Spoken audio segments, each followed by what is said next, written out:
And now there are 35 countries in the world that have Magnitsky Acts.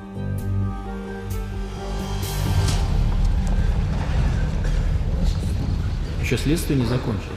Еще непонятно, кто там виноват, кто прав, какая там ситуация. Это чисто политический недружественный акт.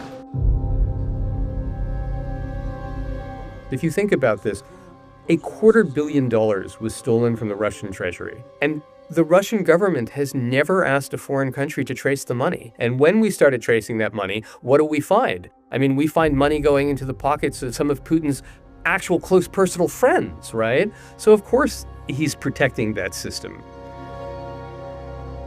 The Magnitsky case exposed a lot of different channels of money laundering. And we made such an international scandal out of this.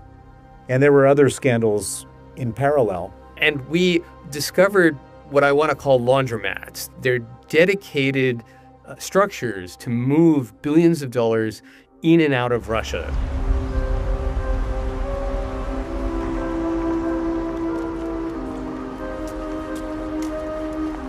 So the Troika Laundromat is a huge banking league. At the time, I think it was one of the biggest in the world, 1.3 million files coming out of Lithuania, a bank there called Ukio, many of them relating back to a Russian investment bank called Troika Dialog.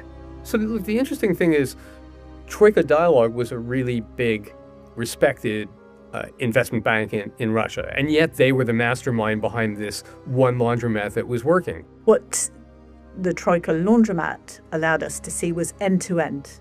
So who was putting money in to the laundromat and what it was being spent on at the other end.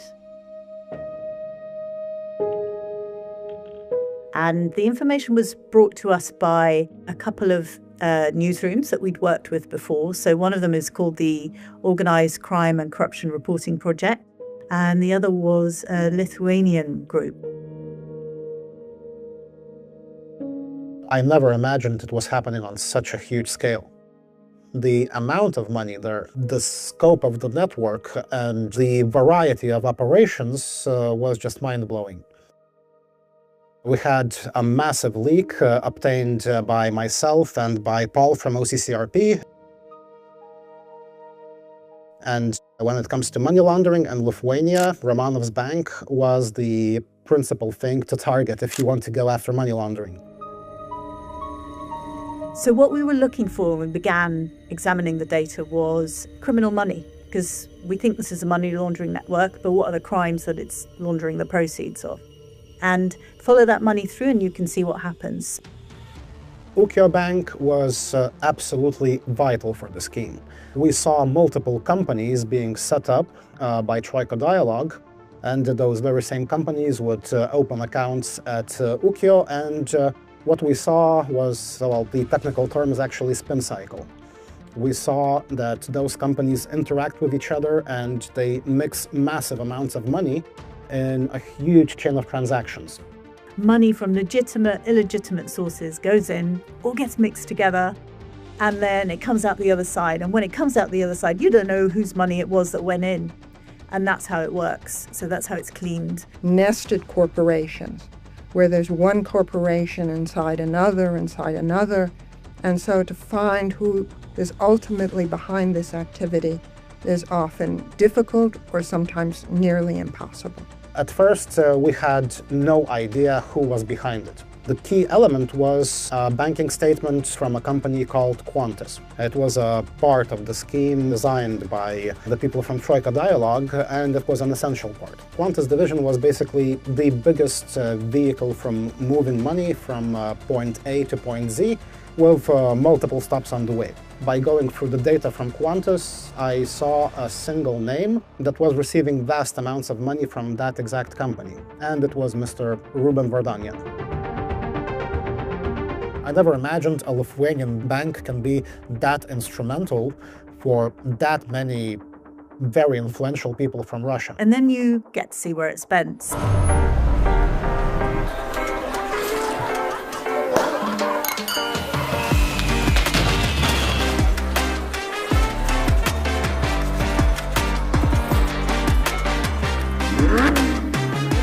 One of my favorite findings was money spent by one of Troika's shareholders, Valentin Zavadnikov.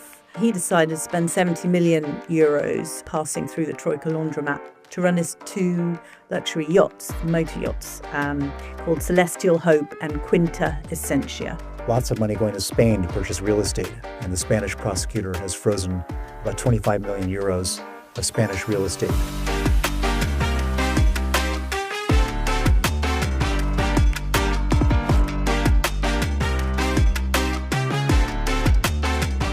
Interesting investments, including yachts, including fancy properties in Spain, including expensive artworks. Or it'll buy a Rolls Royce or a vineyard in France, or pay a shipbuilder to commission a new yacht. And all the other things you can imagine.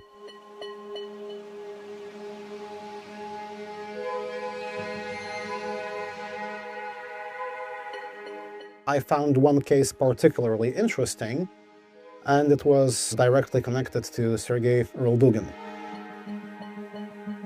who was the principal character in the Panama Papers investigation, and who was and still is a member of the Putin inner circle.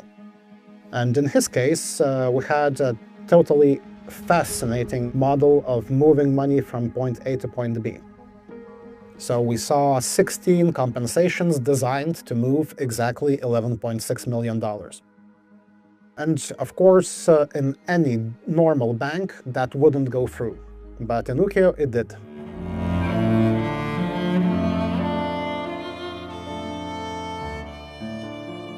We saw people related to financial institutions, we saw people related to politics, like the president of Cyprus, for instance. And of course, he was really unhappy with OCCRP's reporting on his connections to the Troika laundromat. Cyprus is a Russian offshore zone for tax evasion, for money laundering. It's a joke, such a joke, that Cyprus was like the 3rd or 4th foreign investor in Ukraine and Russia. Why? Not because Cyprus was investing, because this was dirty money going from Russia, Ukraine to Cyprus. It was cleaned up and then went back. And yet Cyprus was allowed to join the European Union.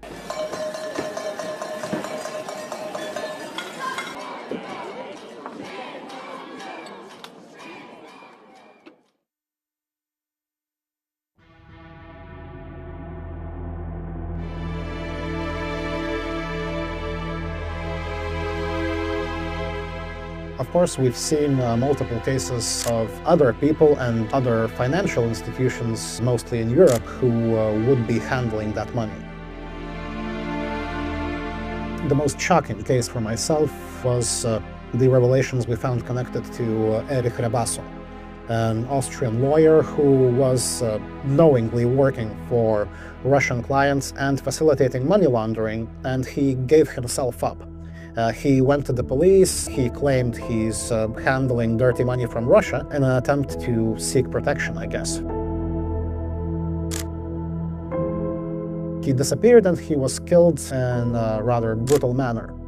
And we saw multiple traces of Rebasso companies in the Troika laundromat. You would think of Austria as this beautiful landscape, beautiful people, it's totally corrupt from these Russian oligarchs. So we're talking about $4.6 billion over an 8-year period, starting in 2004 until the whole operation was shut down, when Ukio was shut down in 2012. We saw all those suspicious transactions being flagged, but unfortunately at the time the principal authority in charge of combating money laundering was also related to Vladimir Romanov. Atėjęs į tarnybą, žinojau apie šios tarnybos uždarumą, apie šios tarnybos atskirų asmenų ryšį su ūkio banku per rafinuotus kyšius. Tai turėdamas šios duomenis ir aišku tarnybos reorganizavimo tikslą, visų pirma, reorganizuojant atsikratėme to palikimo. And one of the crazy things he did in a desperate attempt to prevent the bank from falling, was set up a political party and run for parliament. It was a disaster. He would gather celebrities, he would gather players from the basketball team he owned, and shortly after the election, the bank went down. All of a sudden, we learned that Vladimir Romanov is in Moscow. While the bank is taken over by the government, while there's an actual criminal investigation going on, he gets the permission to leave for some medical procedures in Russia. And of course, he never came back. Lithuanian television is reporting that prosecutors in the country have issued an arrest warrant for the Hearts majority shareholder Vladimir Romanov. Ir norėčiau akcentuoti vieną momentą, kad esu įsitikinęs, kad pono Romanovo pabėgimas iš Lietuvos tai buvo neatsitiktinumas, o tai buvo specialiai surežisuota finansinių nusikaltimų tarnybos vadovybė operacija. It was one of the craziest things in my entire career. It still is. I still can't understand how they let him go.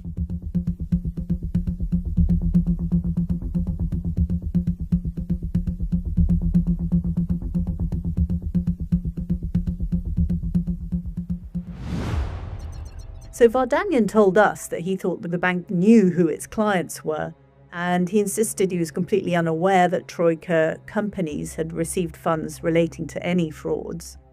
I mean, Vardanyan's claims to not know anything do stretch credibility, because they were either doing it without his knowledge or they were doing it with his knowledge. But we also see that some of his own money came through this same network of companies.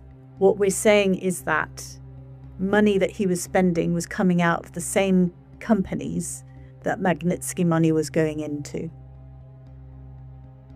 Well, the connection between what Sergei uncovered and the Troika laundromat is that the money that Sergei discovered was stolen from the treasury flowed through the laundromat to get out of Russia and ended up in the pockets of some very powerful Russian officials. So that's the connection. So in the Magnitsky case, we discovered that Cyprus and Latvia and Lithuania and Estonia were major transit points of money before it left those countries and went to the countries like France and the UK and the United States. We were able to prove that the money would come from the Russian taxpayers.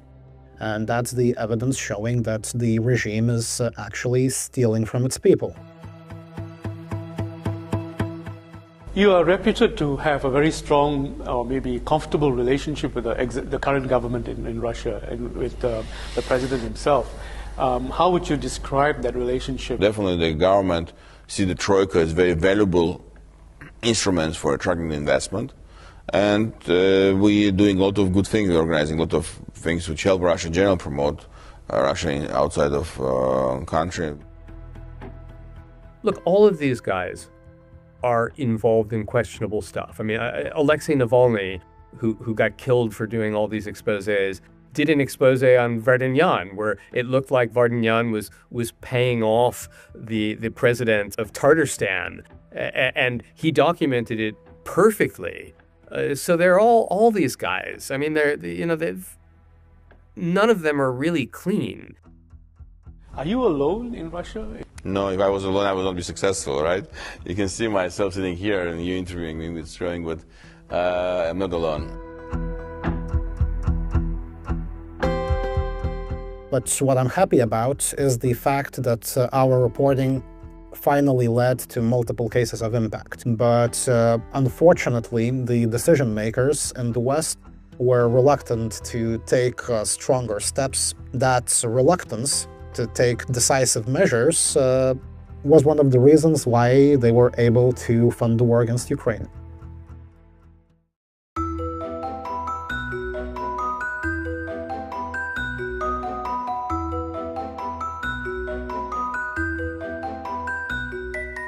He's a classic example of someone who was very keen to surround himself with people from the cultural world.